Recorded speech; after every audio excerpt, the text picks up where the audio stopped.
Ada 5 hal ya, kalau Anda saat ini mungkin kesulitan keuangan ya, bahkan Anda saat ini mungkin banyak hutang atau bisnis Anda sedang terpuruk dan sebagainya, apa yang harus Anda lakukan dan biasanya apa yang saya sarankan untuk klien saya lakukan ya, karena this is very important for you to action, because if you don't do anything ya, it won't happen to your business ya, nggak akan ada terjadi apapun.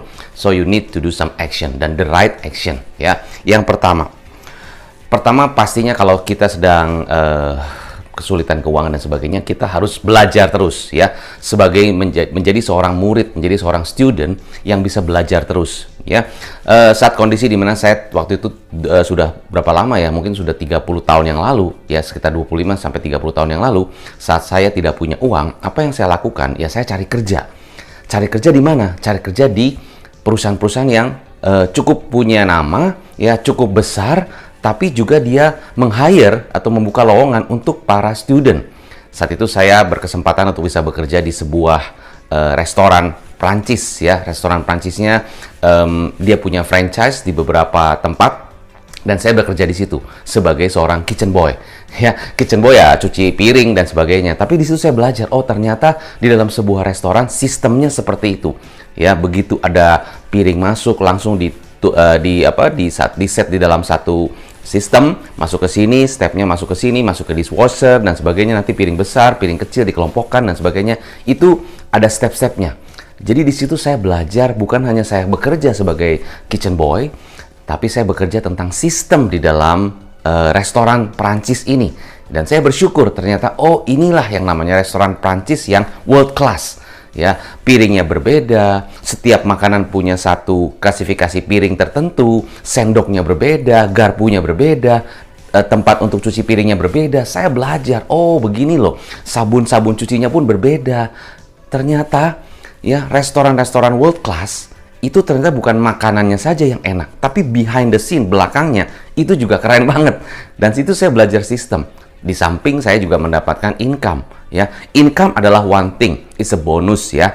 Tapi yang saya belajar tentang sistemnya, orang-orang yang ada di dalam restoran tersebut. Saya tahu begini-begini posisinya apa. Saya nggak belajar tentang manajemen tim di atas, tapi di dalam level operator di bawah ya. Kitchen boy, sesama kitchen boy, cleaning service, waitress dan sebagainya. Saya belajar itu semua. Jadi langkah pertama, begitu kita tidak punya uang ataupun kita saat ini sedang terpuruk, cari kerja atau cari pekerjaan yang membuat kita belajar bukan hanya dapat uangnya, tapi belajar sistemnya.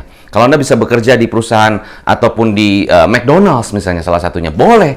Ya, McDonald's mungkin meng-hire beberapa karyawan atau calon karyawan yang mungkin fresh graduate ya dan sebagainya. Bisa jadi Anda belajar di sana. Ya, bagaimana cara sistem di dalam perusahaan tersebut. Yang penting Anda belajar sistemnya. Jadi be a student. Ya, belajar lagi. Banyak course-course online yang juga Anda bisa belajar. Kalau nggak punya uang gimana, Coach? Ya sudah, cari yang gratis dulu. Tapi Anda belajar.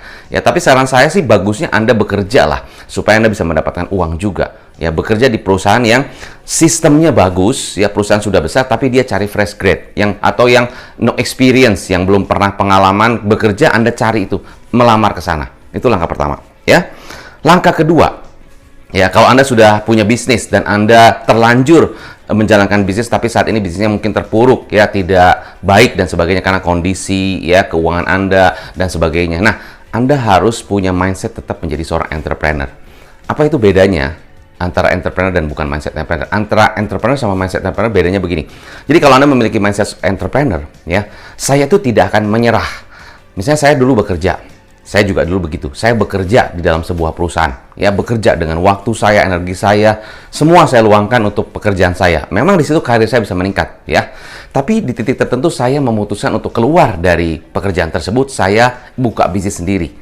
Ya, setelah saya buka bisnis sendiri, saya coba. Memang waktu menjalankan bisnis itu tidak ada kepastian.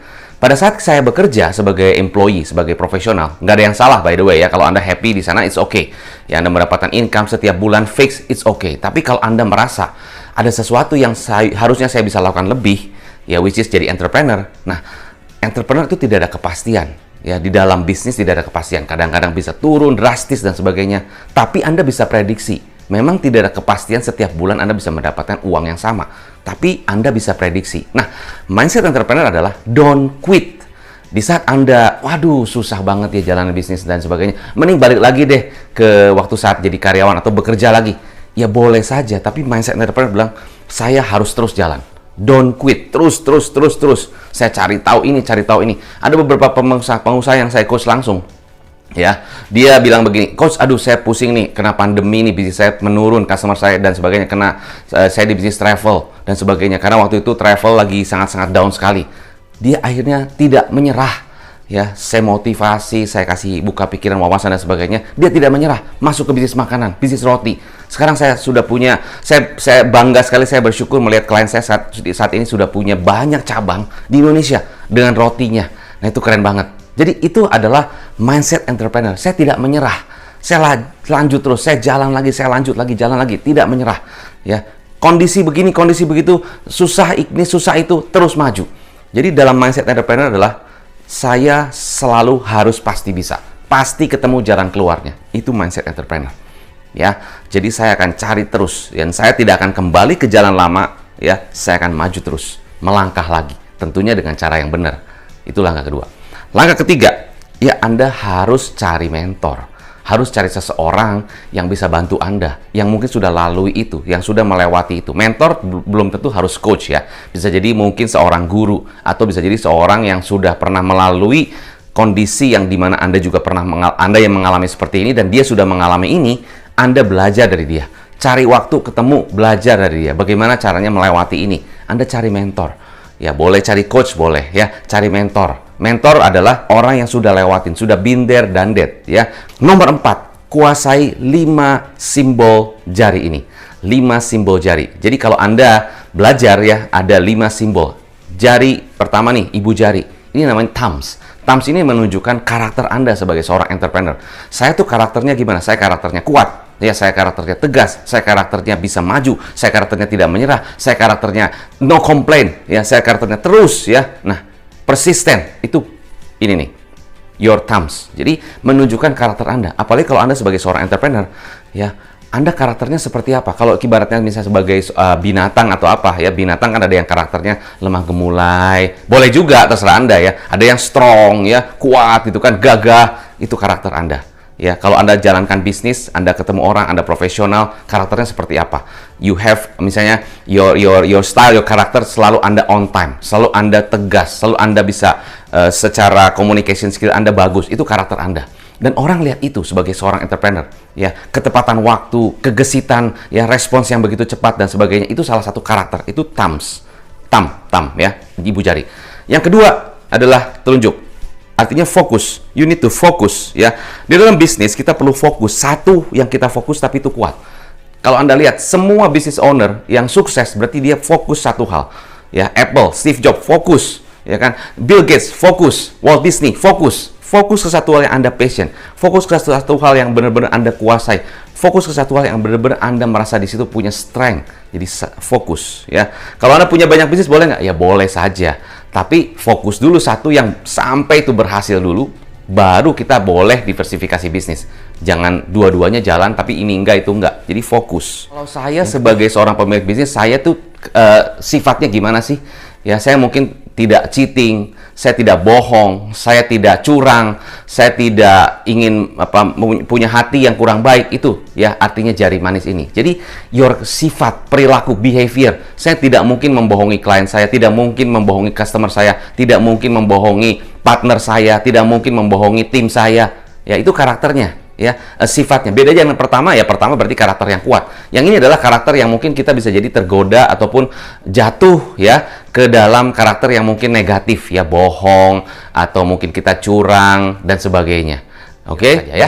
Nah, ini jari manis itu tentang relationship. Jadi bagaimana kita membangun relationship dengan partner, dengan tim, ya, bahkan dengan keluarga, ya, hubungan kita dengan istri, dengan suami seperti apa. Biasanya kalau hubungan dengan suami istri baik, dengan anak-anak baik, dan sebagainya, dengan keluarga baik, biasanya bisnisnya juga baik. Karena berhubungan dengan tim, dengan partner, ya, dengan shareholder, itu juga akan baik. Jadi jari manis menunjukkan adalah relationship Anda, skill relationship Anda, skill people skill Anda. Bagaimana people skill Anda, relationship Anda dengan keluarga, dengan anak-anak, dengan suami istri, itu baik. Itu menunjukkan Anda punya karakter sebagai seorang leader, sebagai seorang entrepreneur yang memiliki relationship yang baik. dengan semua, ya mungkin nggak semua orang, beberapa orang yang memang Anda harus berhubungan dengan mereka, dengan tim Anda, dengan vendor, dengan supplier, dengan bos Anda atau atasan Anda mungkin, atau juga dengan partner ya, shareholder dan sebagainya. Itu hubungan baiknya seperti apa? Ya, people skill itu penting.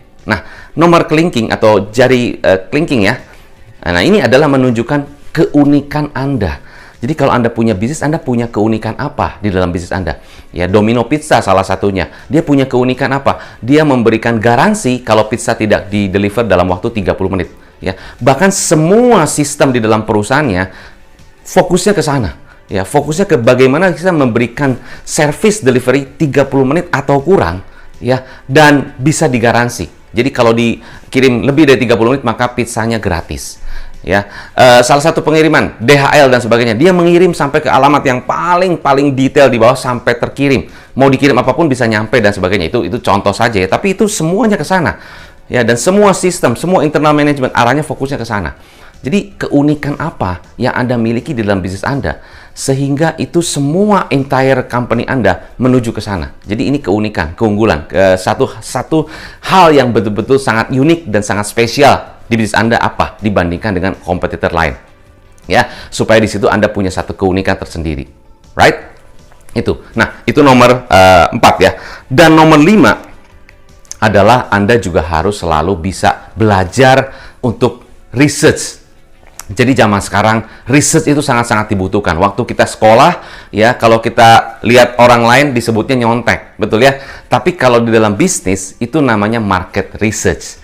Jadi kalau Anda saat ini punya bisnis, tentunya Anda selalu harus research. Jangan sampai Anda terlena dengan keberhasilan Anda, terlena dengan kesuksesan Anda, tiba-tiba Anda tidak research, ke-disrupt dengan perusahaan lain. Ya, ada banyak kejadian. Nokia pernah terjadi seperti itu, BlackBerry pernah kejadian seperti itu. Ini saya cuma bilang bahwa ini adalah fakta. Ya, yang terjadi seperti itu. Mereka sudah jaya bertahun-tahun, tapi mereka mungkin saya tidak menjudge ya, mungkin tidak research atau research tapi kurang optimal. Bisa jadi seperti itu. Karena ada beberapa kompetitor yang mungkin nggak kelihatan.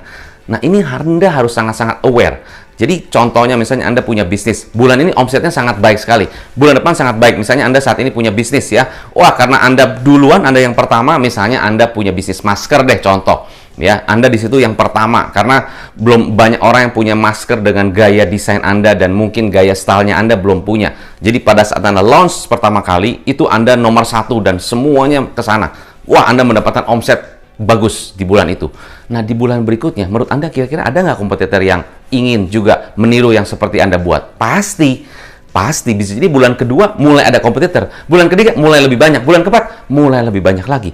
Nah, kalau Anda tidak lihat mereka, ya bisa jadi bulan kedua, bulan ketiga makin lama makin turun. Kenapa? Karena orang lain berusaha menciptakan atau berusaha meniru. Ya, ada jurus namanya ATM kan, amati, tiru, modifikasi. Dan itu ternyata banyak dilakukan dan sudah dilakukan oleh banyak bisnis. Dan Anda kalau tidak meriset itu, lama-lama bisnis Anda akan turun. Bukan karena kondisinya, tapi karena you don't research well, you don't improve your business well. Akhirnya lama-lama omset kita makin turun.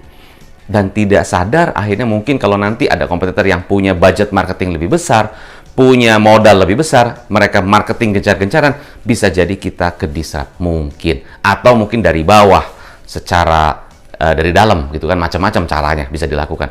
Jadi harus lakukan research. Anda harus bisa lihat ke depan, harus bisa prediksi bagaimana caranya supaya saya bisa minimal omset saya setiap bulan sama lebih kurang, more or less ya. Bisa diprediksi nggak? Ya bisa. Kenapa? Anda punya strategi-strategi yang pernah Anda lakukan lagi, bahkan Anda improve dan Anda research. Seharusnya omsetnya bisa Anda prediksi bahkan 2 bulan, 3 bulan ke depan dan sebagainya.